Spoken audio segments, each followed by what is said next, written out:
Do you enjoy watching operations on an HO scale model railroad? Hi, this is Burr Stewart, and today we're going to restage a rock train, hauling the loads back up to where they came from and shoving them back into the mine. And we're also going to restage a freight train back into the south staging yard and watch how we use the closed-circuit TV to monitor that hidden yard. And we're also going to do some switching in the Stacy Street yard with a switcher, as you see there. And finally, we may even get a little peek at a new diesel engine on the narrow gauge branch. So let's get started. In the last operating session that we had, we hauled a bunch of copper ore from British Columbia down to the Asarco smelter in Tacoma, Washington. And these are live loads, meaning I just dumped some ore into those hopper cars. So rather than empty them and do a bunch of nonsense, what we do instead is just to haul the loaded cars back up to where they came from, in this case in the Bellingham staging yard.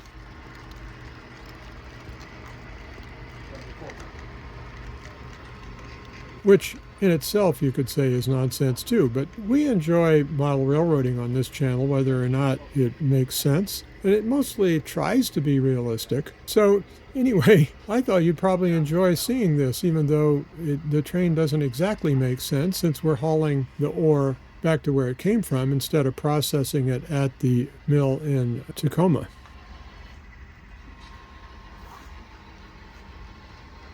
Here we see the loaded ore cars coming into Mukilteo, and it happened that we also had some limestone loads that needed to be restaged back up in the Burlington yard.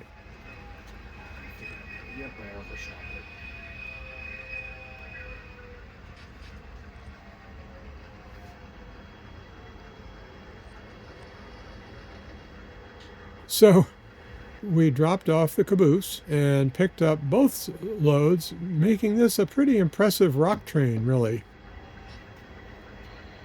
This is not an official operating session you're seeing here. It's what you might call restaging the layout for the next formal session. But actually, the whole purpose of a model railroad is to have fun playing with trains, and I find this just as much fun as the formal session.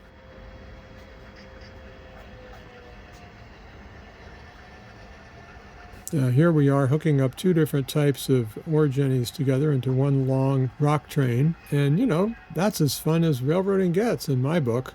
If you like other kinds of operations, take a look at the various mini videos on this channel because we have reports of numerous formal operating sessions as well as a bunch of goofy things that happen when people bring over their visiting cars and locomotives. We even have a Swedish train at one point. Along with British trains and everything else. So here comes our first bang. Bang! Nicely done.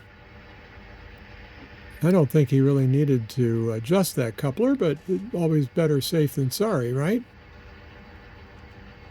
Now, like I mentioned, this is a little unrealistic that you would have two different types of loads in the same train. But I already apologize for the fact that this was not the real rock train that we run. This is a restaging move. And we're basically taking advantage of the northbound move here to restage two different sets of ore cars.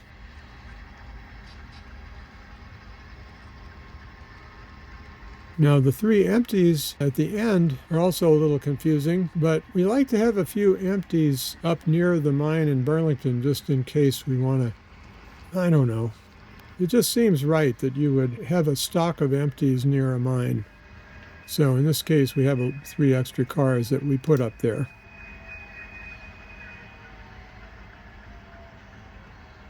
I'm not really sure how they... I'm not even going to speculate. So clearly we need to pick up our caboose.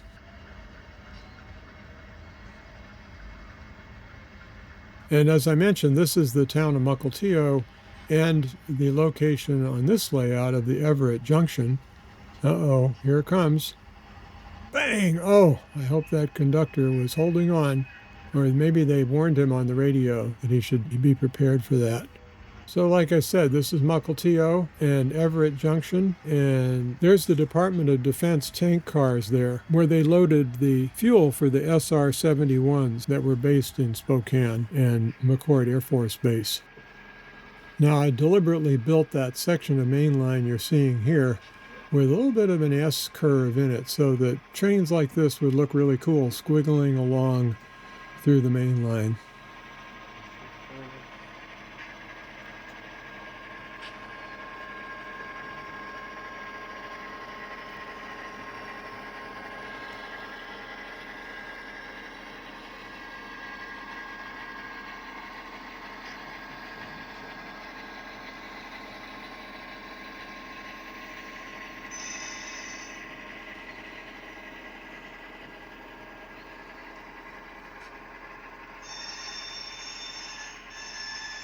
You can hear the squealer there.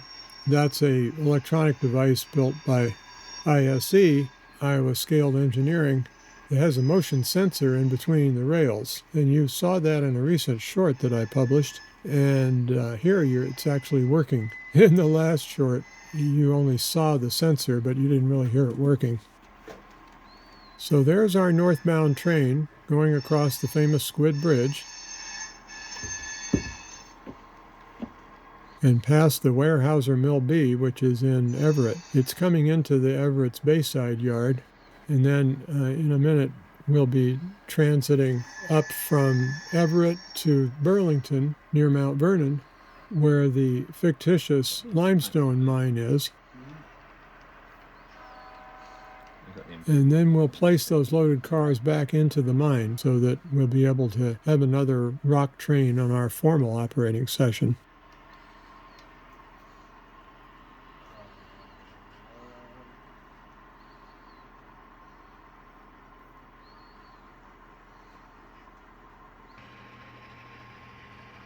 So now the train has passed the Delta Y and is heading up to cross the Stillaguamish River, and then it'll cross the Skagit River.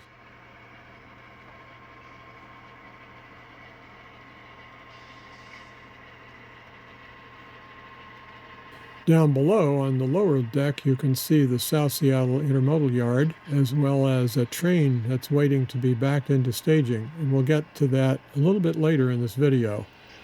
So now you know where that is.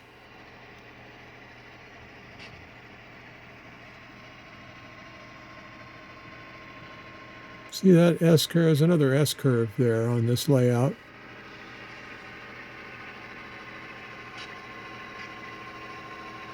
I recommend S-curves for model railroad entertainment.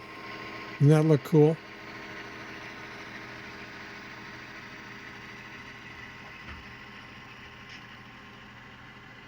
You'll notice a mix of orogeny types.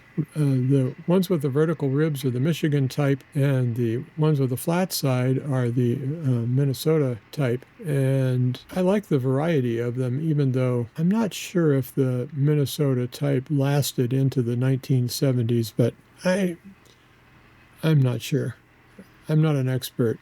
I am a model railroader, though, so I go ahead and put the variety into my orogeny fleet just for fun.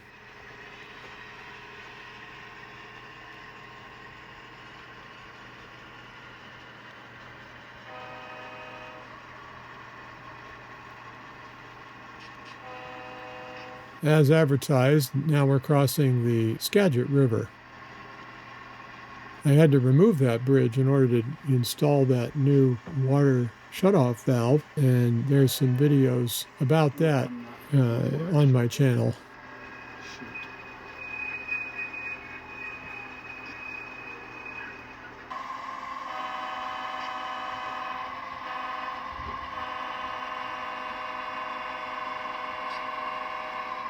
Now we're pulling our train into the Burlington yard.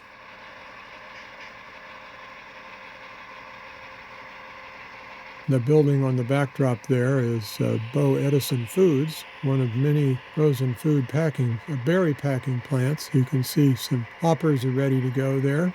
And the Anacortes branch is where that wood ship car is in the foreground.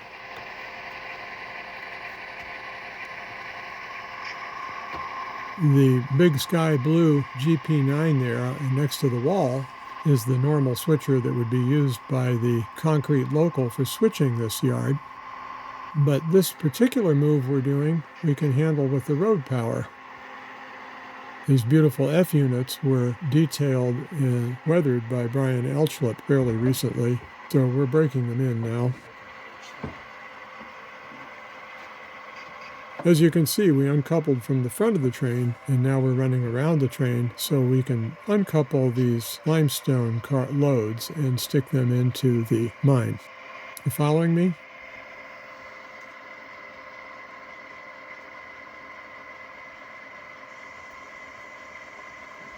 Now here's the end of the runaround track, which sticks out over the water, if we had room to model the water. All we could do was have the bridge cross the air above the yard down below. It's okay. It's a fine model railroad, even though we had to make compromises in some of the scenery.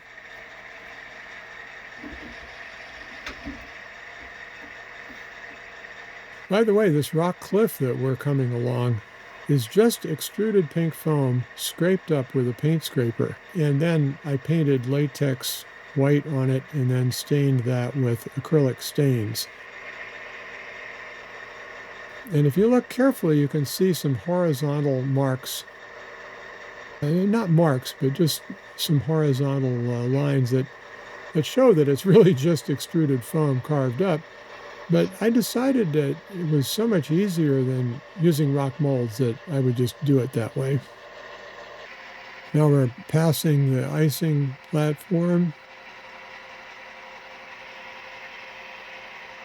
and approaching the rear of our train for yet another bang.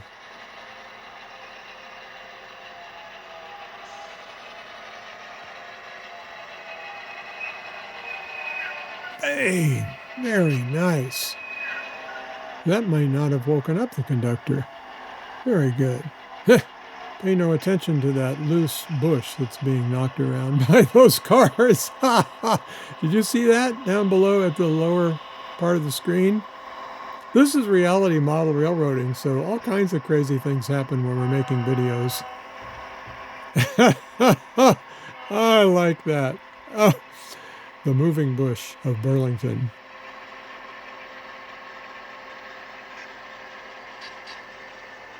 I'm so enamored with these F-units that I'm not showing you the rest of the train for the moment.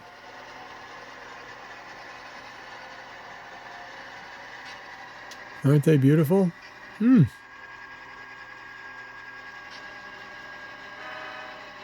That caboose is a brass model that Ed Austin imported recently. It's also beautiful. I need to weather it a bit. It's a little hard to weather a brass model. You just feel like somehow you're, I don't know, corrupting it. But it needs to be done. If you have an operating model railroad, you don't want anything shiny on it.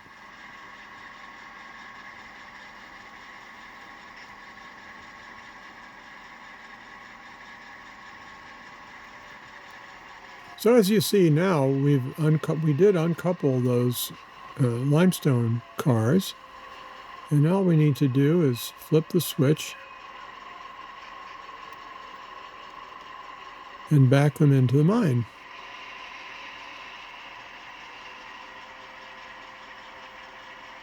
That's a better view of the rock cliff there, and you can see the horizontal divots, if you will.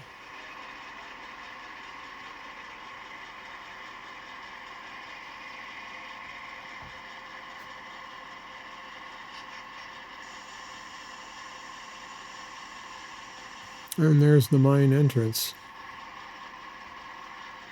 I plan to build some timber cribbing or something in that hole, but I plan to do a lot of things. It hasn't happened yet. This is reality model railroading. What can I say?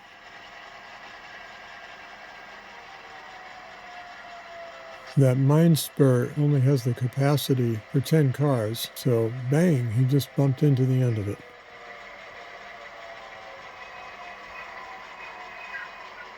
Now we can uncouple those 3 empties and pull back.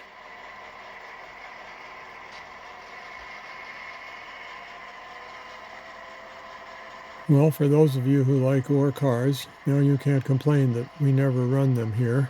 We do.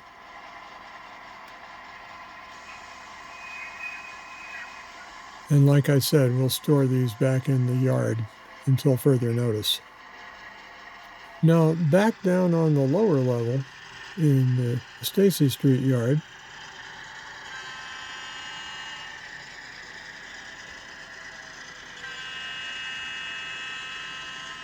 Dave was doing some switching to try to straighten the yard out after the last operating session.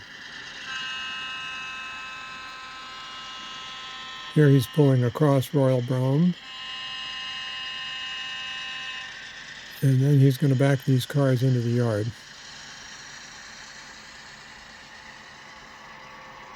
As you see, the Union Pacific engine servicing facilities are in the Argo yard, which is just to the right of the Stacy Street yard. There's a little bit of collaboration required between the two yards so they don't get in each other's way.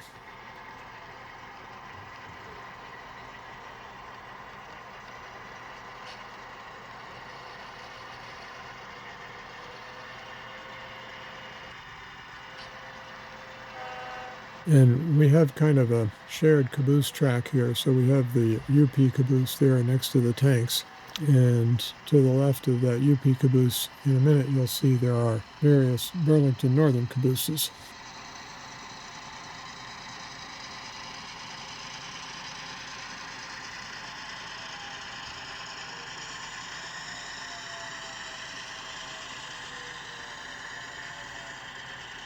This SW1200 switch engine was built by Rapido, and it has that 4 LED rotating beacon, which is very fun. Okay, there are the BN cabooses.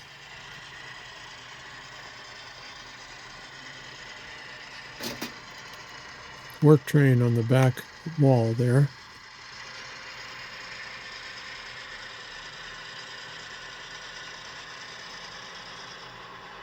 And he appears to be shoving these cars into track. No, we'll get back to what he was doing.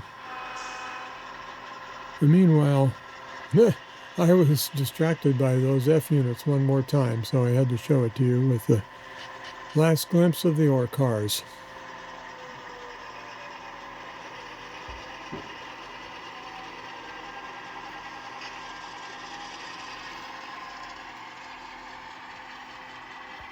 So now back to the switching. I'm going to run this for a little while. I'll probably speed up this video so you don't have to watch it at real speed. But we're going to be switching some cars off of a long cut of cars into the tracks they belong in. And the fun thing here is to start to be able to see how the railroad works. You can see we have enough tracks for things to get interesting. And that cement hopper that he's spotting there on what I am guessing is track 4, probably track 4. It looks like he's spotting more than just that cement hopper, or he wouldn't be running all the way down that track. What I was about to say is that the cement hopper is probably going to Lone Star Cement in South Seattle, but Dave is doing something more involved than that. So we'll just have to wait and see. Is he going to uncouple that whole cut there on that track? What's he going to do? Well, meanwhile, while he figures that out, Hayden was running the empty cars back down from Burlington that had been dragged northbound during the operating session. This is another really cool S-curve situation here. You can see the ore cars in the distance and the F-units in the front. Let me get my train parked and then Very nice.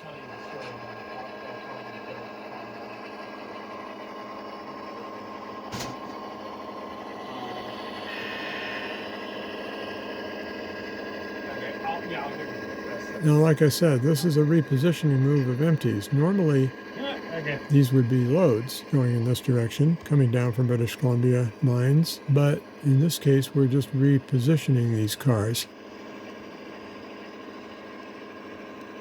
And you see the backdrop has the King Street Station in downtown Seattle. So that's the tunnel underneath downtown that we're just coming through now.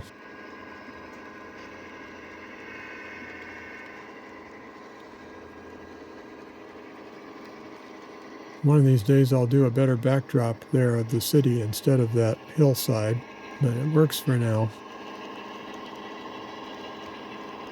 So this gives you a better lay of the land in the Stacy Street yard. See, the main 2 is the track that they're on now. There's a 2-track main line.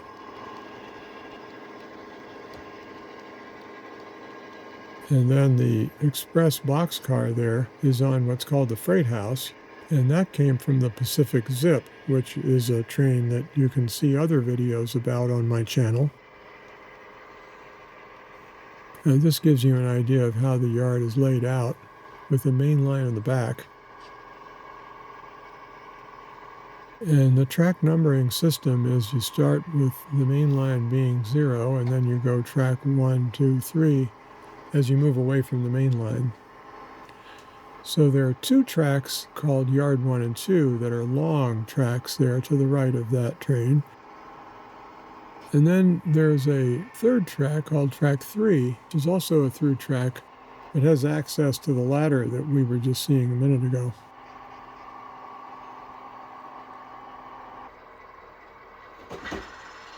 So when they park this empty ore cars, we need these ore cars to get into a train that's in south staging. And we had pulled this train out, but there really wasn't room in the train for the ore cars. So we decided to shove it back into the hidden staging yard, which represents Tacoma and south. I enjoyed these engine noises so much, I wanted you to be able to do it too.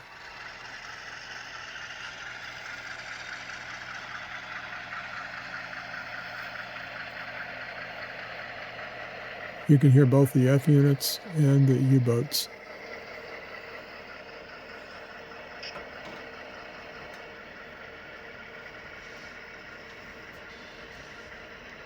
You can see that we're restaging the layout because of those big stacks of lumber sitting in the middle of the road. They should be on flat cars, but we removed them from the cars that we're backing into staging here because these would be northbound. When they come out of the staging yard, they'll be northbound cars and they wouldn't have lumber on them, except for the occasional load coming from the Oregon forests.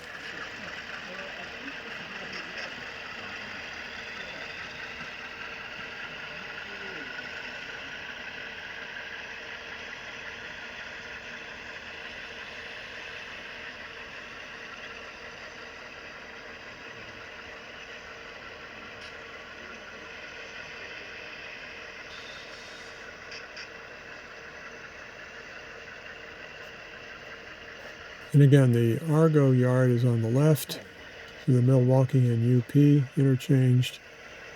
The Rainier Brewery is on the backdrop there, and the South Seattle Intermodal yard is on the right. This is also a nice view of the rotary switch that we use to set which track the train is going in. And as you see here, it's lined for it to go into track 5.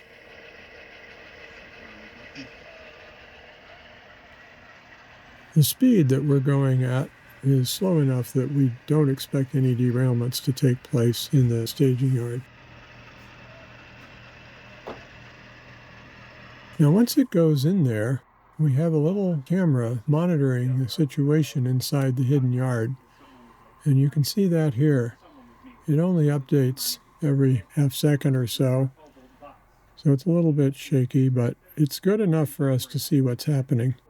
And you can see that we are restaging from an operating session because 2 of the trains that are in the yard have their cabooses facing us. So we'll have to pull those trains out and rearrange them so that the engines are in the front. Now this one that's backing in now, we've already restaged and it has the engines on the front. And it'll be all ready to go for the next operating session. I think I'm not alone in enjoying the restaging process almost as much as the op session. Now let's get back to Dave, who's been working the Stacy Street yard. Where are these cars going? Well, I'm sorting them out.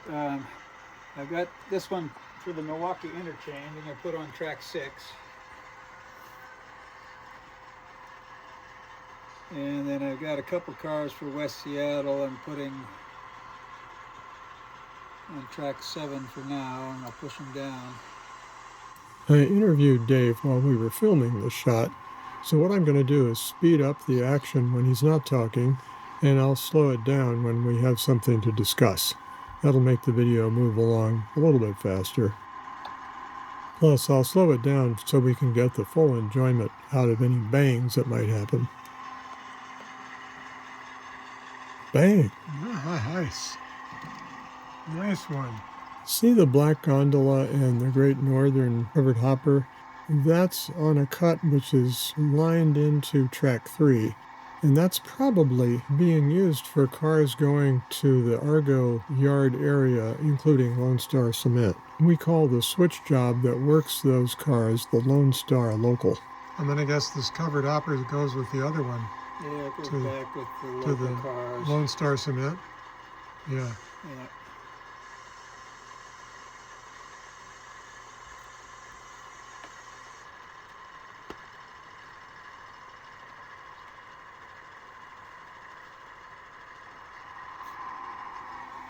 Now notice what Dave does here.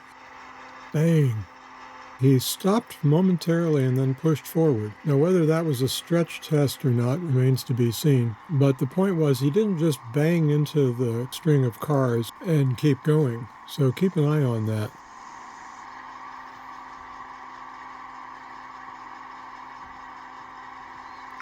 Where does this tank car go? It's going track 6, Milwaukee interchange. Track 6. Now you can guess that's the one with the yellow Milwaukee covered hopper in it, 2 over from the BN switcher.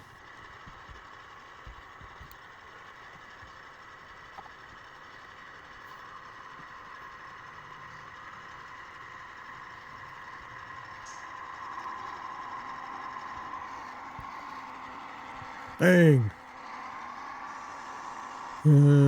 Another one of those rolling moves. That empty log bunk car, you notice, has a yellow pair of posts on the front. This is a Walthers car, and the good news is that Walthers made this car so that we can enjoy log movements. But the bad news is that the bunks themselves aren't too well fastened onto the car, so they come apart easily and have to be repaired.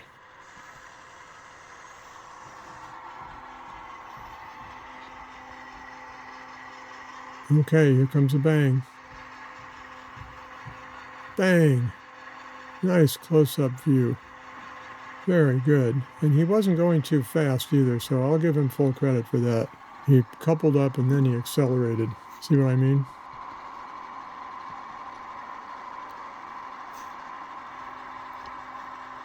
That Alaska Railroad car goes down to West Seattle. West Seattle, where there's a car ferry that goes to Alaska, right? Yep. Yeah, what was that called? Alaska Hydro Train? I think that's what it was. Yeah.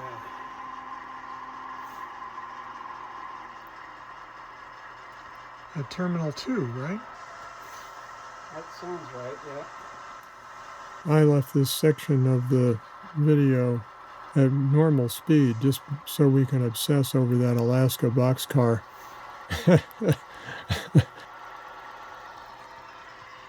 Bang! I think that's the only Alaska Railroad car I have on the layout. Oh, really? Yeah. Huh. Now, I bet you that all 3 of those cement hoppers are going to Lone Star Cement, so he'll be shoving them over onto that orange reefer.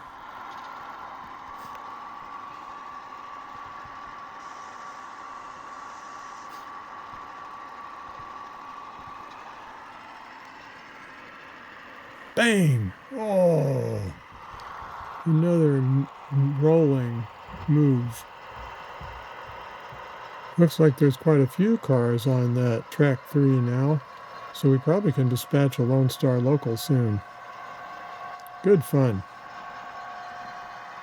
And now I move the camera up so you can get an overall view of the yard.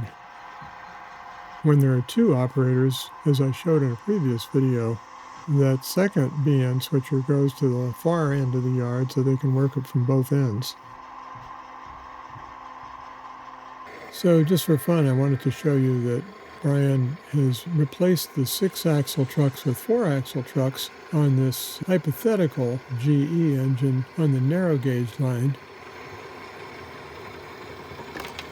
And you can see he's also stenciled it for the new merged company, the White Pass and Rio Grande, WP&RG. Isn't that clever? We're just assuming that these two roads merged in the 1970s and made a connection up in the town of Opportunity.